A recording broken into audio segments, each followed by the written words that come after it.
This is Radio Health Journal. I'm Reed Pence. This week, synthetic biology.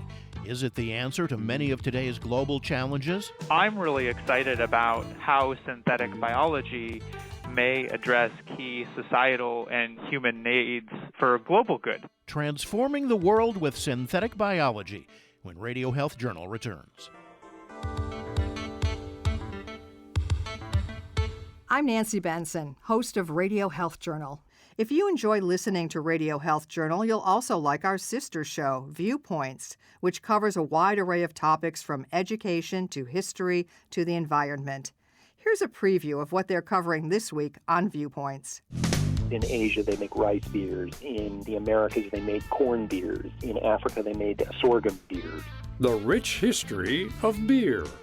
Then, if they needed test books, if they needed children's books, if they just needed something to read to distract them while they were stuck at home, we were able to provide that service. How libraries stepped up during the pandemic. I'm Marty Peterson. And I'm Gary Price. These stories in depth this week on your public affairs magazine, Viewpoints. Listen to Viewpoints on your favorite radio station and subscribe and listen to shows anytime on Apple Podcasts and Google Play. If you've ever tasted an Impossible Burger, the plant-based patty that looks, tastes, and even seems to bleed like a real beef burger, then you've sampled a product of synthetic biology.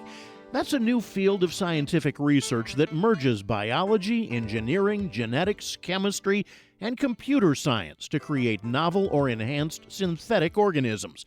And synbio, as it's called, has far more applications than just satisfying the cravings of vegans and vegetarians. Many experts see this new field of technology as the answer to many of today's global challenges. In many respects, I think about it as a way to fundamentally advance and apply our capacity to partner with biology, to make what's needed when and where it's needed and on a sustainable and renewable basis. So I'm really excited about how synthetic biology may address key societal and human needs for global good. That's Dr. Michael Jewett, professor of chemical and biological engineering at Northwestern University and director of the Center for Synthetic Biology. He says these new technologies may offer solutions to a long list of problems such as hunger, pollution, and clean water shortages. And clean water is an important challenge for all of us. In fact, more than 2 billion people lack access to clean water. We're aware of the potential for lead to be in water. And so when we think about challenges around water, there are certainly several. One is our water safe to drink? Wouldn't that be great to know? And the second is, if not, what can we do to perhaps remediate or enable clean water?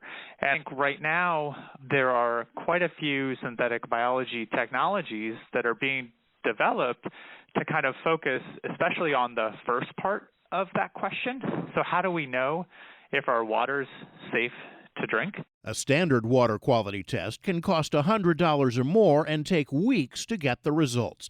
But Jewett says synthetic biology offers accessible and affordable diagnostic strategies with rapid results. Nature has developed numerous strategies to sense and process information, and synthetic biologists are repurposing those tools, that machinery that organisms have for many, many years evolved strategies to sense, let's say chemicals in their water. And basically, scientists are creating a pregnancy test for water, so to speak, something where you can have, a filter paper, add water to it, and hopefully within, minutes or less than an hour, decide whether or not you have a heavy metal in your water and it's not safe to drink, or whether your water's good to go. COVID-19 vaccines are a product of synthetic biology, too. It's the reason they were developed far more quickly than any previous vaccine done the conventional way, and they could be produced rapidly on a global scale.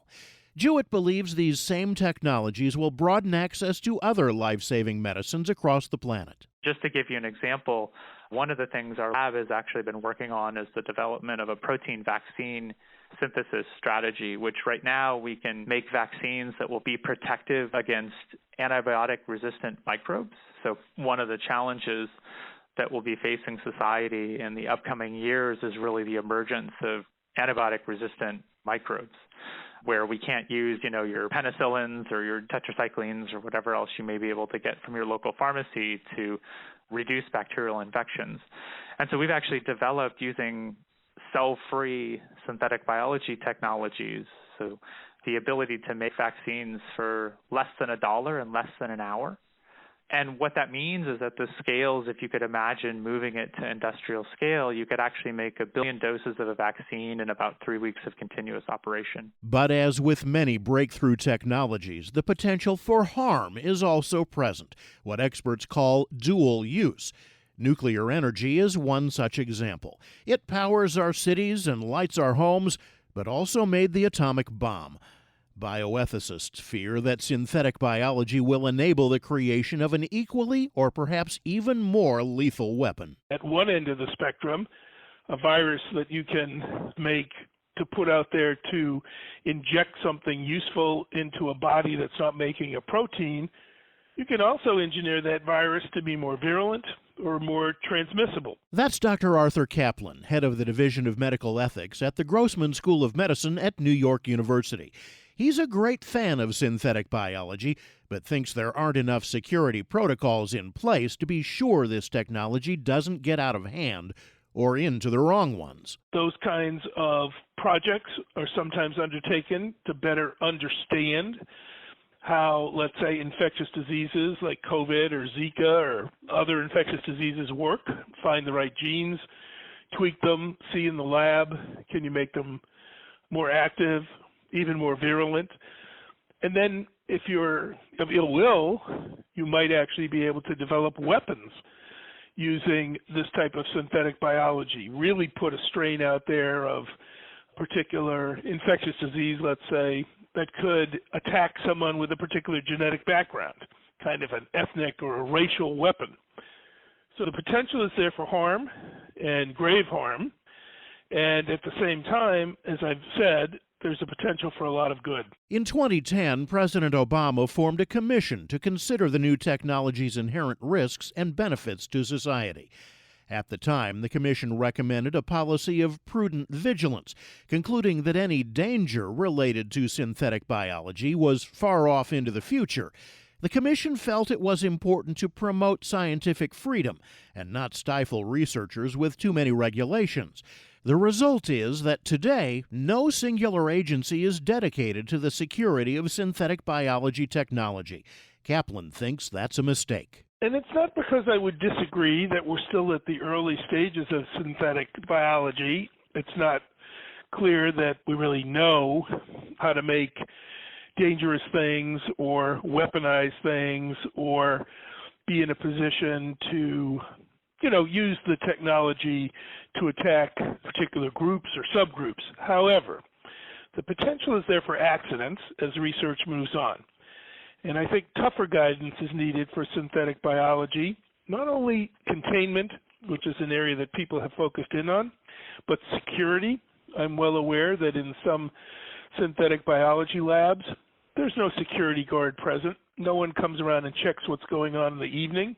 There's no real approach to securing synthetic biology facilities the way we do now nuclear facilities. Kaplan also believes ethics training should be mandatory for graduate students working in the field of synthetic biology. They should understand their obligations and duties to be safe, to not engage in unapproved research, know what the penalties are for their careers if they go off the track.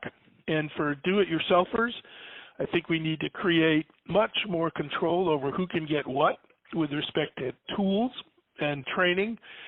And then again, create more policies of liability, legal liability. If you really do harm, and we can trace that harm back to something you engineered, whether intentionally or by accident, you're going to be both financially liable and you may actually do some time in jail. Kaplan suggests that researchers develop standards for traceability, something like a genetic barcode that would identify the lab that creates synthetic organisms. So when you're working and making genetic changes in whatever it is, a virus, a bacteria, whatever microbe, whatever cell you're trying to alter, we could require branding. We could say you have to insert a particular genetic code that is unique to your lab or unique to the investigator, and it has to be there. And if we find something out in the world that doesn't have that code, we're able to then say, this looks rogue, or this looks unapproved, or this could be very dangerous. And simultaneously, we could say, if the thing that has been, I'm going to call it genetically branded as a result of synthetic engineering, we'll know how to get back to you and to figure out your responsibilities. Now, if some of this sounds a little familiar, there's reason. Some people have speculated that the COVID-19 virus was a product of synthetic biology leaking from a laboratory in Wuhan, China. I'm not sure what's going on with COVID, and I'm very sure we're never going to know. The Chinese don't want to cooperate. They are not letting us into labs. They don't want to even really let the inspectors do the kind of work that you'd have to do to establish what I'm talking about, traceability. I think it's very likely things moved in a wet market because there's lots of human-animal exchanges historically as the cause of everything from HIV to Ebola to perhaps COVID. But I'm sad to say I don't think we're ever going to get the answer to that. The global nature of synthetic biology is a problem and a potential threat. Kaplan says we should be having international discussions to set up global agreements similar to the Paris Accords on climate change, where all nations participate and cooperate for the safety of the planet and for mankind. Sometimes that means yielding to tougher restrictions that other countries want, but at least we should be debating them. You can't treat a technology like this just as a U.S. problem or even one that only applies to government-funded U.S. research. There is do-it-yourself, there is private funding, there are international groups quite capable of doing synthetic biology for good and bad. So we really need a broader dialogue. While common sense dictates that oversight and protocols would be prudent, dual use of beneficial technologies is hardly a new concern, not since humankind's first hunting knife was used to commit murder. As theologian C.S. Lewis replied in 1948 to the question, "How are we to live in an atomic age?" he noted the existence of railroad and car crashes. And then he said, "Do not let us begin by exaggerating the novelty of our situation, because the scientists have added one more chance of painful and premature death to a world which already bristled with such chances. If we're all going to be destroyed by an atomic bomb, let that bomb, when it comes, find us doing sensible and human things.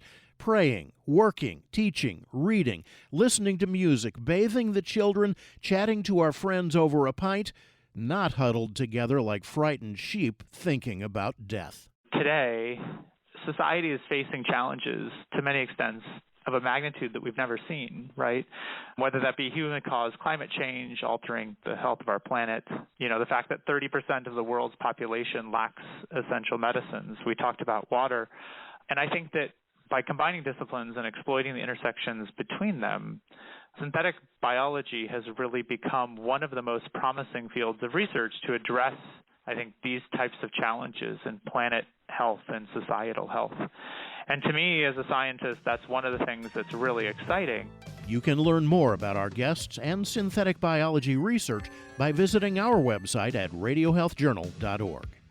Our writer-producer this week is Polly Hansen. I'm Reed Pence. For those who qualify for Medicare, annual enrollment begins October 15th. Walgreens makes picking a Medicare plan easier. With Walgreens Find Rx coverage, you can explore Medicare Advantage and prescription drug plans to find the right coverage for you. Compare plans online, over the phone, or in person at select Walgreens. Plus, find copays as low as $0 on Tier 1 generic drugs when you choose select plans with Walgreens as your preferred pharmacy. With Walgreens Find Rx coverage, Medicare enrollment is easier than ever. Medicare annual enrollment is October 15th through December 7th. Learn more at walgreens.com/Medicare. That's walgreens.com/Medicare. An estimated 4.5 million people in the U.S. have chronic liver disease, a number that's growing, according to the National Center for Health Statistics. Up to 80% of people with cirrhosis will develop some form of a condition called hepatic encephalopathy, or HE. HE results when the liver can no longer properly clean toxins like ammonia from the blood, and that can cause a temporary worsening of brain function. Dr. Howard Franklin is Chief Medical Officer at Salix Pharmaceuticals. Many patients with chronic liver disease, especially younger patients, are not aware that they are at risk for developing HE. So early recognition of the signs is critical. Symptoms can start slowly and may go unnoticed. Look for forgetfulness, confusion, personality changes, slowed or sluggish movements, or slurred speech. In the most severe form of HE, people can become unconscious and enter a coma. If you or a loved one has chronic liver disease, ask a healthcare provider about the risk of HE and guideline-recommended therapy that may help manage the condition. As the condition progresses, HE can have extremely debilitating effects. During October, Liver Disease Awareness Month, find out more at understandinghe.com. That's understandinghe.com. Shutdowns during the COVID-19 pandemic contributed to the U.S. plasma supply decreasing by more than 20%. The shortage of plasma could impact many people who rely on life-saving plasma-based therapies. Plasma is used to treat patients with serious diseases and conditions like burn injury survivors, people with rare diseases, and people with certain types of cancer. In fact, 125,000 Americans rely on medication made from plasma. These treatments can mean the difference between life and death for people like John G. Boyle, a patient and health advocate who lives with a primary immunodeficiency disease. As someone who's received over 1,000 plasma infusions in my lifetime, your donation helps people like me live a normal life. That's why we're calling on everyday heroes to step up and donate plasma now. Visit donatingplasma.org to learn where you can donate at a center near you. That's donatingplasma.org. And that's Radio Health Journal for this week. Radio Health Journal is a production of MediaTrax Communications. Follow us on Twitter, Facebook, and Instagram to learn more, and check Apple Podcasts, Google Play, and Spotify for a library of past programs. Plus, you'll always find previous segments and information about our guests at radiohealthjournal.org. Join us again next week for another edition of Radio Health Journal. Coming up next week on Radio Health Journal. Basically, we have a lot of choice, a lot of responsibility, and not always all the tools and information to handle it. Is the average person equipped to make major medical decisions? Then dealing with migraines. A lot of people think of a headache as just painful, but when you get severe headaches, it's very debilitating mentally as well. All that and more on Radio Health Journal.